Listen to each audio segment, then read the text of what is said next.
The imposition of colonial rule in Africa brought about fundamental political, economic, and social changes that we still see and feel today.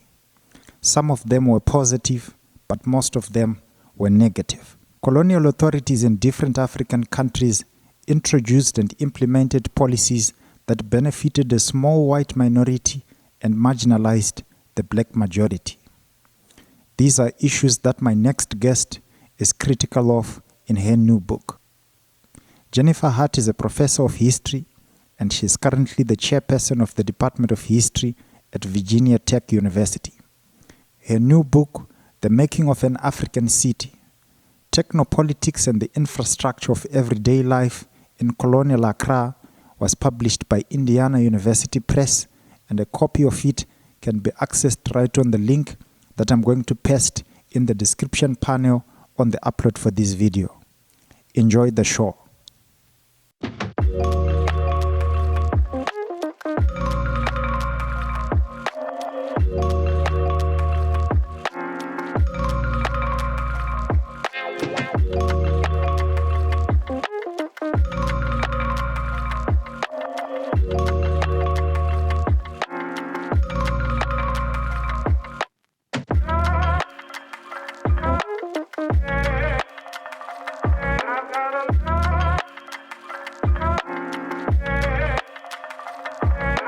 Dr. Jennifer, thank you so much for making the time and welcome to the show.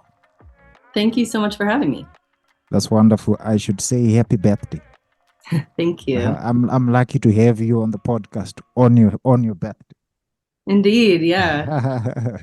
That means I'm automatically invited to the party virtually. I don't know how I'm going to make it to Virginia. Yeah, might be a little challenging to make it to Virginia, but unfortunately, there's not really so much of a party this year. So a low-key birthday. I see.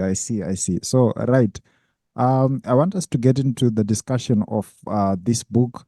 But just to make our audience know who you are and, the work that you are doing, I want you to, to just tell us a bit about what you are currently teaching, the research that you are doing. And I've also seen on your CV that you are currently running a community-generated archive, which you call Accra. I would want you to explain something about that as well. Sure. Yeah. So I'm currently the department chair in the history department at Virginia Tech, which means I don't really teach very much right now in terms of regular courses. But I do supervise graduate students and do independent studies. I have one graduate student right now who's completing work in Ghanaian history. I have 3 other students who are coming from Ghana and Nigeria next semester to work with me on a range of issues related to the history of West Africa, including kind of the history of technology, infrastructure, colonialism, gender, all sorts of things. And so I'm really excited to be able to work with them more and offer some courses, hopefully in those subjects. I am a historian of technology and urban space and mobility. And so my work, my research, and my teaching has revolved around that. I teach courses across the whole of the history of Africa and British imperial history, as well as digital humanities and world history. But my courses that I really love and the ones that are my focus involve things like DIY urbanism and technology cultures that help us think in interdisciplinary ways about technology and urban space and what it means to live in a city, what it means to use technology in ways that are informed by multiple perspectives. And so that's a lot of what my classes do, and the way that I supervise students involves those kinds of themes. I just finished a book, which we'll be talking about today, Making an African City, Technopolitics and the Infrastructure of Everyday Life in Colonial Accra. Before that, I was the author of Ghana on the Go, African Mobility in the Age of Motor Transportation. And there's a lot of articles and book chapters out there on related topics. Mm-hmm. But I also am a very committed digital and public scholar. And so my work has appeared in the Washington Post and the Detroit News and The Conversation. and Africa as a country and other places. But I also do, as you mentioned, direct the Digital Humanities Project, Accra, Mm-hmm. um, which is a community-generated archive, or intends to be a community-generated archive that is spatially embedded on a map of the Trotro system, the public transit system in Accra.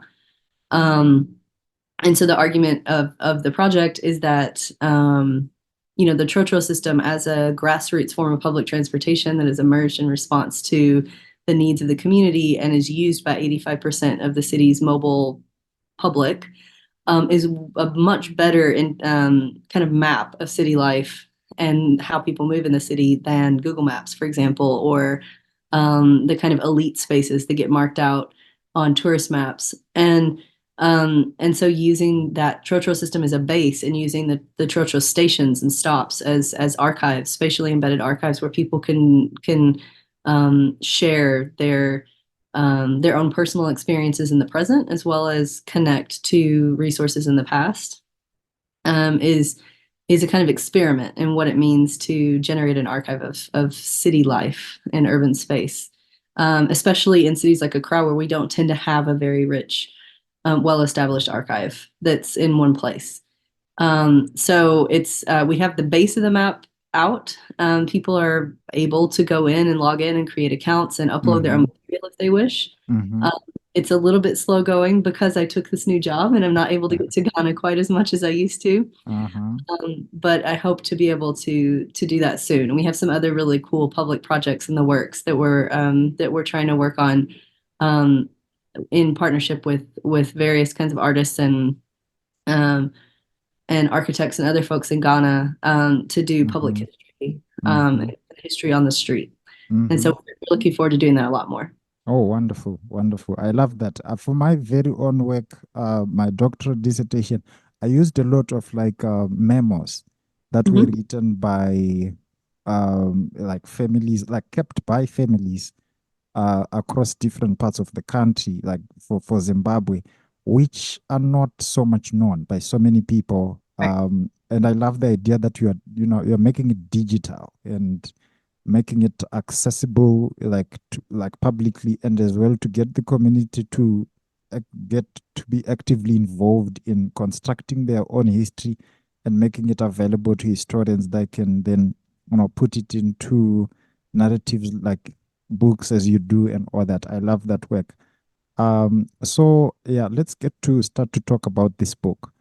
Sure. I yeah, I want to give you first the time to just give us a brief breakdown of what you consider to be the core ideas of the book and its central argument, and then I'll have the questions that I have for you after that. Sure. Nice. Yeah. So making an African city is takes the question of kind of how we think about African cities today, and the assumptions that we make about how African cities are judged or evaluated, often as failed or as incomplete. And in particular takes the idea of informality, the informal economy, or informal settlements or whatever that people see as plaguing African cities, and in need of reform, and instead ask different kinds of questions about them.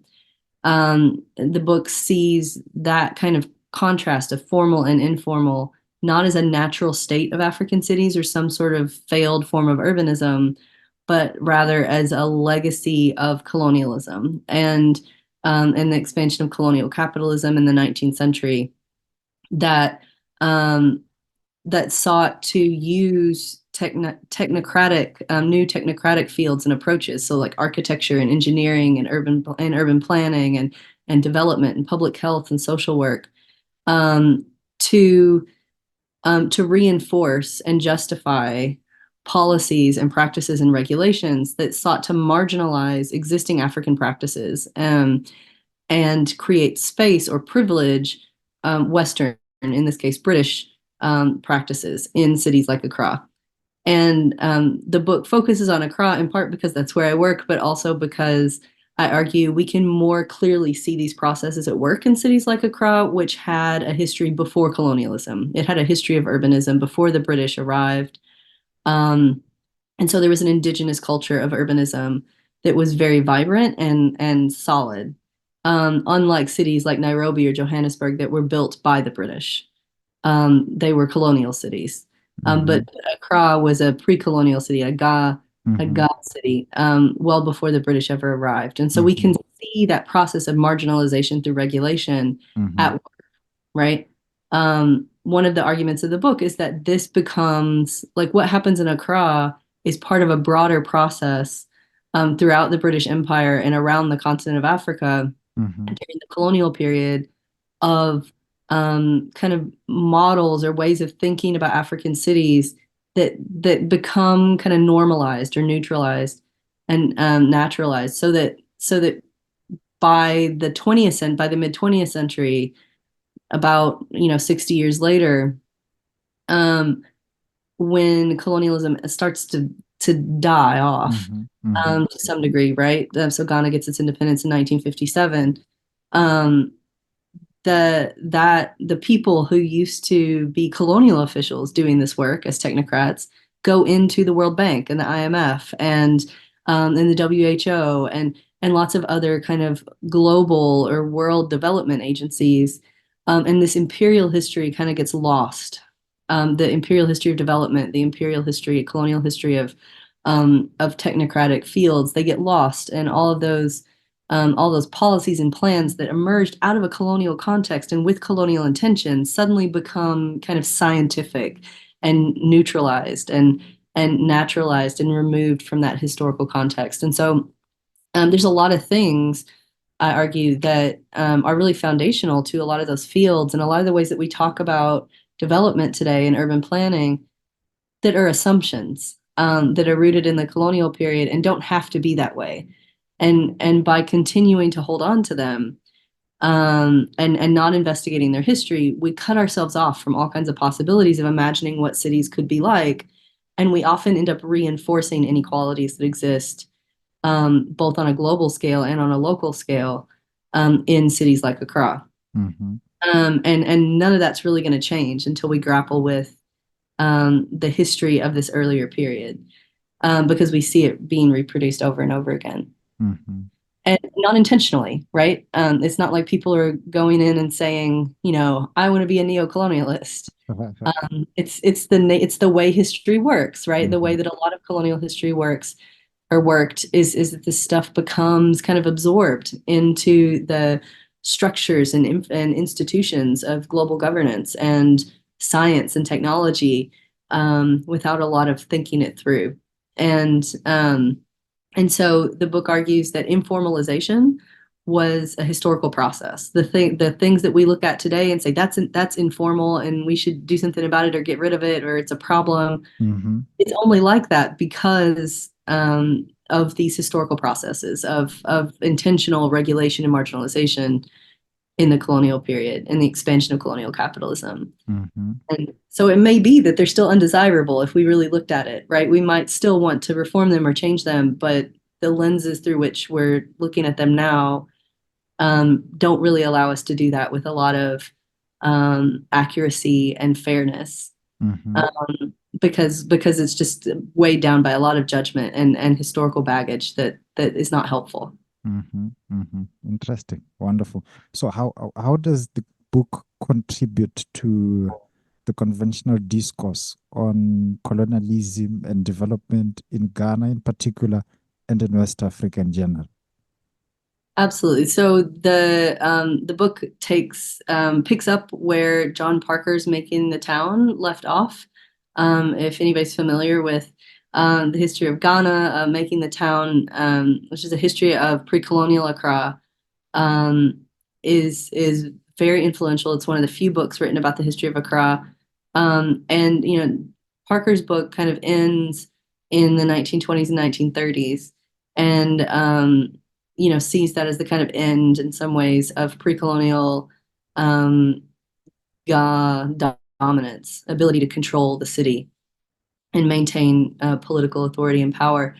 My book argues that that's not necessarily the case, that they continue to be incredibly influential just in different ways, right? So Parker is very right that they don't have the same kinds of political authority. Yeah, so the book picks up from where John Parker leaves off, trying to think about, um, the way that African residents of Accra and Ga residents in particular, but also increasing numbers of migrants who are coming from rural areas all over the country and are coming to the capital city to get opportunities.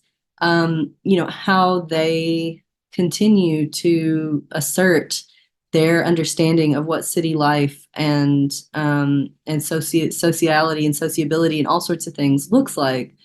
Um, a lot of people have increasingly talked about how Africans have created or carved out spaces of meaning in cities, often through leisure, right? So there's a lot of great scholarship on African urban history about the history of leisure as a space where Africans had a lot of autonomy to express or some degree of autonomy to express kind of what they valued, Mm-hmm. and to create different forms of connection outside of the very kind of oppressive systems of work. Um, this book tries to think a little bit differently. So it actually doesn't talk about leisure at all, Mm-hmm.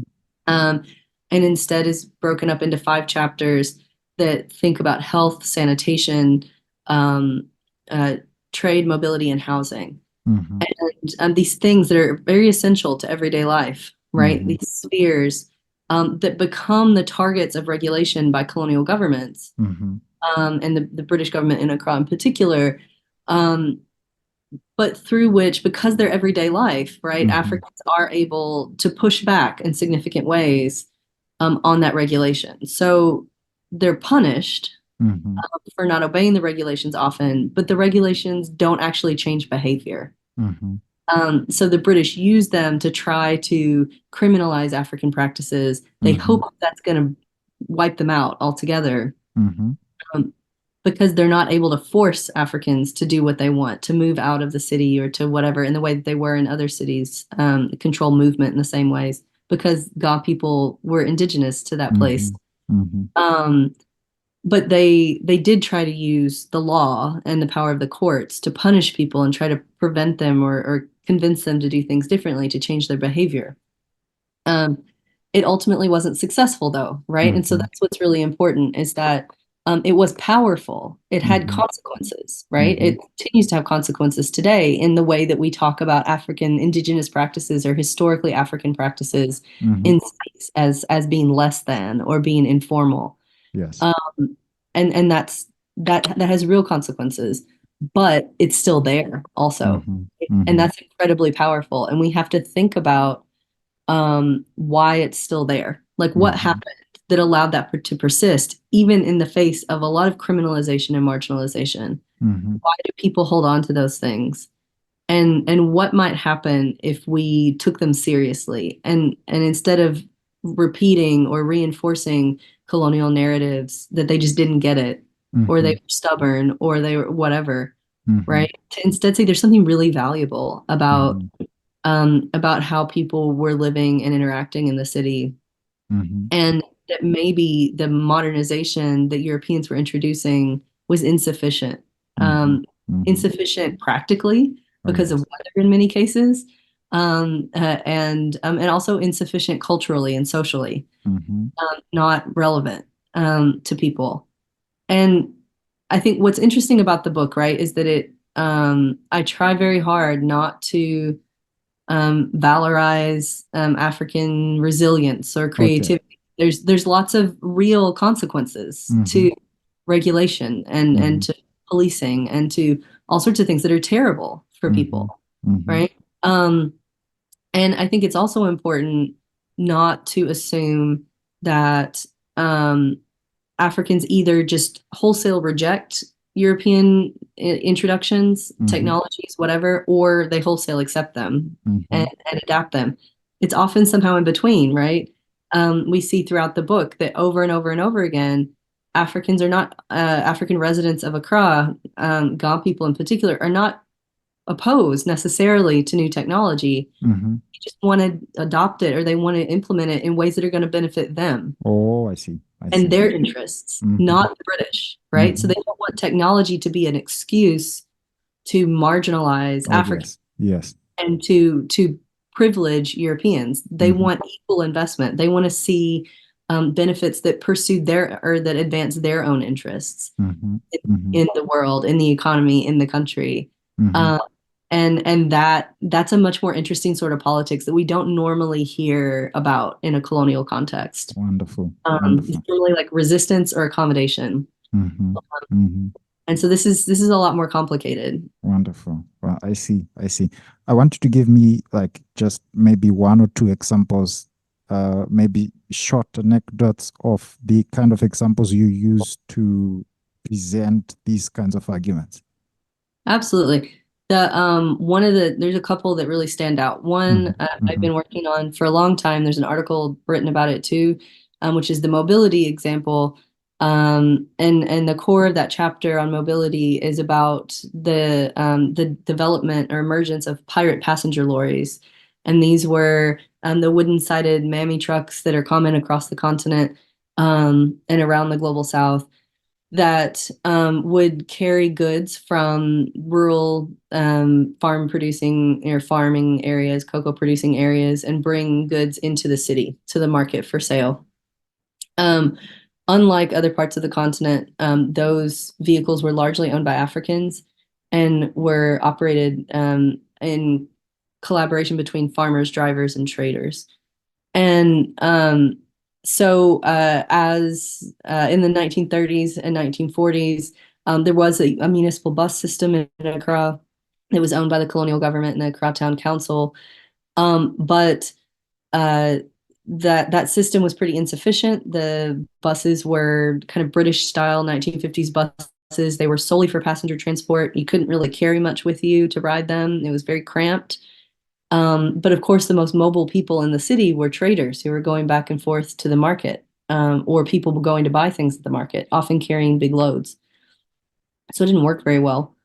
Um, and so these mammy trucks would be driving along the roadside, and uh, they drivers would have offloaded some of their goods at outer ring markets, and they would have room. And so they would see traders standing on the road with their goods. And so they started picking them up and taking them to the market, which was just near the lorry park where they were going.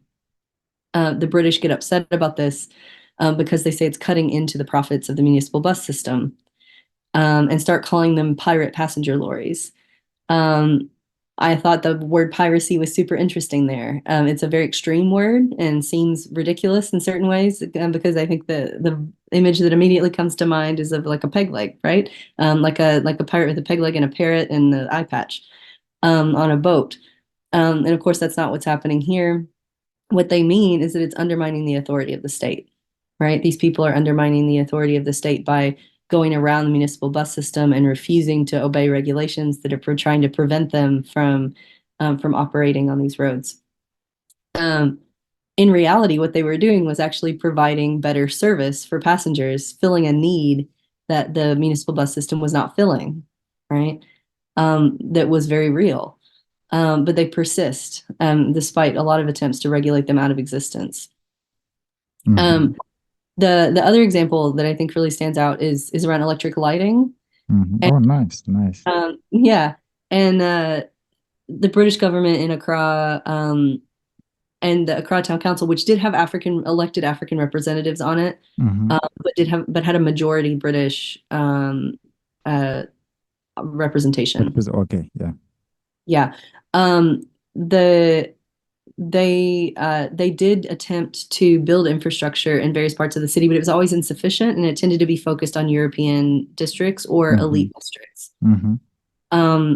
And so when they would gradually start to increase infrastructure in other parts of the city, people often didn't agree on how it was done. And so they were expanding electric street lighting Mm-hmm. in various neighborhoods. And in Labadi, which is a kind of suburb of Accra, they put oil lamps first, Mm-hmm. then electric street lamps. And the young men of Labadi came out and destroyed the oil Oh, lamps oh, um, because they were angry. uh-huh. Often colonial officials would hear that and say, ah, these backward people, like they don't know, like Mm-hmm. don't want nice things, you know. But the chief of Labadi Mm-hmm. uh, wrote to the colonial administration and to the Accra Town Council and said, well, actually, they don't not want electric lighting, or they don't not want street lighting. They want electric lighting, not oil lamps. And they don't understand why you've put oil lamps in their town when this other neighborhood got electric lights, right? And so they're protesting unequal investment and unequal development in the city. And that's a very different narrative, Mm-hmm. Mm-hmm. a Mm-hmm. very, very different narrative. And we don't often hear examples of that. Oh, yes, yes. Interesting, interesting. When colonizers, came in on the African continent, their argument was that we are here to civilize Africans. They say we are here to spread the three C's: Christianity, commerce, civilization. And in most cases, colonial apologists would argue that by refusing to participate in newly developed systems, as you say, as the examples you give, Africans were standing in the way of modernization. How do you see this? How do you play around these kinds of argument? Do you think Africans were standing in the way of modernization? I don't think so at all. Mm-hmm. I think that the archives, if you actually read them, are very clear, right? Mm-hmm. Um, that Africans wanted a modernization. They wanted the benefits of technology. Um, they valued piped water. They valued good sanitation systems. They valued electric street lighting. They valued all these things. They just wanted them done in ways that were going to benefit them. And what they protested was the fact that they were being taxed, but not seeing any of the benefits of that taxation. So, taxation without representation in an American context, um, or taxation without development. And so they were paying for the development of this Accra Town Council, and then the Accra Town Council was taking that money and primarily spending it to develop wealthy areas and European areas. Early piped water systems and sanitation systems were developed almost exclusively in European and elite districts. And they were never developed in a way that was going to be sustainable to be expanded, right? So, after that happens so many times, people start to get cynical and believe that maybe there's something else at work here, right? That maybe it's not intended that everybody gets access to these things. In some cases, colonial officials were explicit and blatant about the fact that they believed in residential segregation and tried over and over and over again to implement that in cities like Accra, unsuccessfully, but tried very hard. Mm-hmm. Um, and so it was never that people were outright resistant. They Mm-hmm. just wanted to be part of the conversation. Oh, They wanted yes. their own interests to Mm-hmm. be represented, and they Mm-hmm. wanted to make sure that the money they were putting in, right, to Like this it's put development, to good use. Yeah. right, they were going to benefit from Oh, it, right? yes. Yes. Why are they having to work hard and pay for somebody else's development? Mm-hmm. Mm-hmm. And That's that seems really fair. mm-hmm. That's important. That's very I, important. I also think it's important to acknowledge that, when you really read the words of early colonial government officials, Mm-hmm. you read the instructions that they're sending back and forth to the colonies. Mm-hmm. Very few of them are actually about civilization, Mm-hmm. right? The vast majority of them are about economics. They're Mm-hmm. about capitalism Mm-hmm. and economic interest and extraction. Um, it is true that lots of people couched all of that in the kind of discourse of civilization, and they often made them make themselves feel better, or that was kind of part of how people were talking at the time about the benefits of modernization and development. But the practical everyday decisions that are made by colonial officials on the ground, they were almost always driven by the demands for extraction, and kind of economic development that was going to privilege the British in some way. So um, whether that was the development of transportation networks, or trading systems, or whatever else, right? That was they were very explicitly only investing in things that they thought were going to provide them a return on investment. And they say it explicitly over and over again in a way that's really not possible to deny. I think a lot of the colonial apologists and some of the debates around that end up asking ahistorical questions also. So often it's cast around like, is colonialism good or bad? Was it positive? Did it have a positive or negative impact on the African continent? I always tell my students that's not a historical question, um, and not a historical argument. But I think also, you know, it's it's beyond the point. It was never intended to be positive. It was always intended to be extractive. And they're very explicit about that. You can choose to cherry pick archives and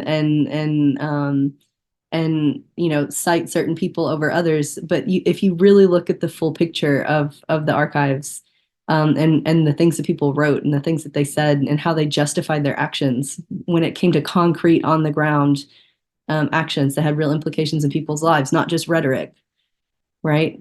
How people describe that action, it's pretty explicit, and pretty hard to deny. It doesn't mean everybody was a terrible person or had ill intentions, right? That's a different question. People believed that what they were doing was a good thing, was the right thing to do. But that's different. But Yeah. now you make some very important points about the fact that what Africans were resisting wasn't the coming in of modernization or developments that are being introduced by colonialists, but the fact that it's not being used in an equitable way. It's not benefiting them. Their tax money is not being put to good use for the benefit of everybody. So with the attainment of independence now, I don't know if this is something you looked into, but were there any major changes in terms of did these African governments or the newly independent Ghanaian government deliberately invest in making sure that those kinds of developments are spread across those formerly disenfranchised communities? Yeah, it's an excellent question. Making an African city does stop around or just before independence, Mm-hmm. for practical reasons, Mm-hmm. because of the nature of the archives and what's available. But um, yes, Kwame Nkrumah very famously warned of the dangers of neocolonialism and talked about the very urgent need for equitable development that would allow African countries to stand on their own, in competition in the world. Um, he was very interested in doing that for Ghana, and he was very interested in doing that across the continent in solidarity and collaboration through the Pan-African Congress, and Pan-Africanism. He did a lot of things to try to make that dream a reality. He nationalized various kinds of industries. He To try to protect them from global competition. He tried to engage in what, like in Latin America, was called import substitution industrialization. These kind of protectionist development strategies that have been used in the 1940s and 1950s in various parts of the world, in Asia and Latin America in particular, um, to grow local economies, national economies, in a global marketplace. He invested in heavy industry, trying to industrialize the country, to move it away from its over-reliance on primary commodities, um, and particularly cocoa and gold, but also timber and some other things. He built an aluminum factory. He electrified the country, in large part, certainly dramatically expanded electrification in the country, through the building of the hydroelectric dam. He did a number of things that really were quite powerful. Ultimately, that it was really challenging to do all of that, and it became even more challenging when the price of cocoa, which had been the kind of wealth of Ghana for a very long time, um, fell, collapsed really, and so suddenly the country didn't have money in the way that it did initially, and some of the plans didn't quite work out. And I think in the context of the Cold War, he became a target, and highly controversial. Um, Mm-hmm. the Americans certainly saw him as a communist threat. He did not necessarily see himself as communist. He helped found the non-aligned movement and tried to argue for a third way, a third path through, and outside of the kind of Cold War Mm-hmm. binary of capitalism and communism, in solidarity with a lot of other colleagues in the global South, newly independent countries like Egypt and India and Indonesia. Um, but ultimately struggled. He struggled internally, and politically with some of his colleagues. He also struggled in global politics on a number of levels and became a target, and ultimately was overthrown. We now know, through some significant degree of support from the United States. Mm-hmm. Um, the I think there are a number of legacies there and lessons that are really important. I think Nkrumah's warnings about neocolonialism were prescient Mm-hmm. and things that we should be really paying attention to today and looking at very carefully. He was right in many Mm-hmm. ways, Mm-hmm. about the warnings. I think the challenges, and especially as the global economy worsened, throughout the 1960s, 1970s, and early 1980s, countries like Ghana really were crippled economically, because of drought and famine, and the collapse of commodity prices, and other things, and they were at the mercy of global economic development agencies like the World Bank and the IMF, who Mm-hmm. which are controlled by the U.S. and Europe, and respectively, and did use those moments to try to push through reforms that advanced certain kinds of economic, um, privileges for Western countries, um, and further hampered the ability of government leaders in post-colonial African countries like Ghana, to control their own affairs, Mm-hmm. um, and protect their economies and grow their economies in ways that are going to benefit their people. And the IMF has, in the last 5 or 6 years, admitted that a lot of those policies were failed, Mm-hmm. did not work, and but unfortunately, it's too late. That a lot of that damage has been done, Mm-hmm. and a lot of the damage has been done, and so now it's a really difficult situation, that a lot of countries find themselves in, and so Ghana now has, the debt level in Ghana is through the roof, Mm-hmm. and the country's struggling significantly. And there's all kinds of reasons for that. It's not just colonial legacies. It's some poor decisions on the part of leaders, and other things. Mm-hmm. Um, but these systems that were set up in the colonial period continue.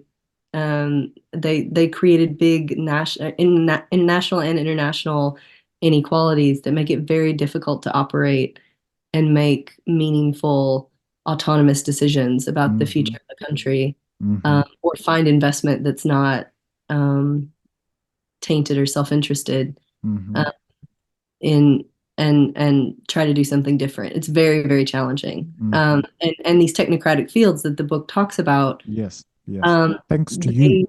they, yeah, uh, I mean, they have a hard time Mm-hmm. seeing that they reinforce these inequalities, right? And so they advance models and theories that they want to apply everywhere in the world equally when they're not relevant everywhere in the world equally. And so as a result, countries like Ghana spend millions of dollars, to pay a European company to implement a bus rapid transit system, for example, Mm-hmm. that is Mm-hmm. exactly like a bus rapid transit system that failed 15 years before, Mm-hmm. 10 years before, um, and failed again for the same reasons. Yeah, yeah. And so more debt and more debt and more debt, Mm-hmm. because we're not thinking creatively. We're continuing to move within these assumptions and systems. Yeah. So now, what's the target audience of this book? I know you, when you were writing it, you obviously had a certain group of people in mind, and when it was done, you obviously had another set of group of people in mind who will greatly benefit if they are to get this book? Yeah, it's always an interesting question. Of course, historians of Africa, historians of Ghana, urban historians. So I'm very interested in expanding the audience for African history, getting our colleagues in other subfields who work in other geographical areas to read African history more broadly. Likewise with urban studies and history of technology and science technology studies and other fields.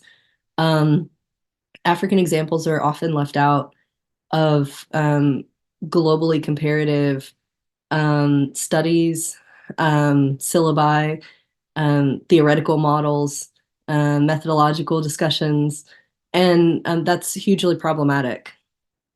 So a lot of the work that I've been doing over the last 6 years has been about trying to intervene in the broader conversations and talk about the relevance of African history and African examples and challenging some of the fundamental historical assumptions we have about the way the world works and some of our fundamental concepts. So I really hope that urban historians read it. I hope that historians of technology read it. I hope that anthropologists read it. I hope that development people read it. I hope that architects and engineers read it. I hope that urban planners, certainly, I hope they read it. And same with students, right? So students, one of the things I really love about teaching, and that's really powerful about teaching, is that students are trying to figure out how to be in the world. They're trying to Yes. figure out the future, and we have enormous power as teachers to shape the way that they think. Yes. Um, it doesn't happen in the way that a lot of people assume, where we're indoctrinating people in liberal ideologies or whatever, right? But some of the ideas that I was introduced to as an undergraduate student by my professors are really foundational to the way that I think about the world. And so, we have the ability to think differently about how to train young people who will be technocrats of the future, who will be planners and the development experts and the engineers and the architects of the future, so that they start to think differently, more creatively, right? And so, I encourage people to use a book like this in their classroom or to invite me to come and talk to them or to partner with us to think about how to develop training for people in those fields that gives them some exposure to the history of their disciplines, thinks about the implications of that for current practice, and what can be done about it, right? How we can do it differently, how we can do them better. And likewise, students can take that opportunity themselves. Students who are interested in social justice or, you know, other related areas, right, are interested in climate change or interested in sustainable development, they can read it on their own and come to their own conclusions about how you choose to approach the work. Yes. If you want to do practical work, if you want to do technocratic work, that's great, but you can choose the way that you do it. And if you're not getting that, in your educational experience, in your training, in your academic training, then you can pursue it yourself. And there are resources out there. And I'm always happy to talk to people about the kinds of things that I do and that my larger research group does, and the great success that we've had with colleagues across the continent, thinking in Malawi and Nigeria in particular, thinking about alternative forms of training and alternative forms of practice and the ways that we can kind of shake up what we do and the assumptions that we bring to the table to do things differently that are in a way that's more equitable and more just and more creative and more sustainable. That's wonderful. I love that answer. I have to say thank you so much for making the time and for giving this interview. Viewers and listeners, if you would like to have a copy of this book, please do not forget to hit the link that is in the description panel on the upload for this video. Thank you so much, Dr. Jennifer, and have a good day. Thank you, you too. Wonderful.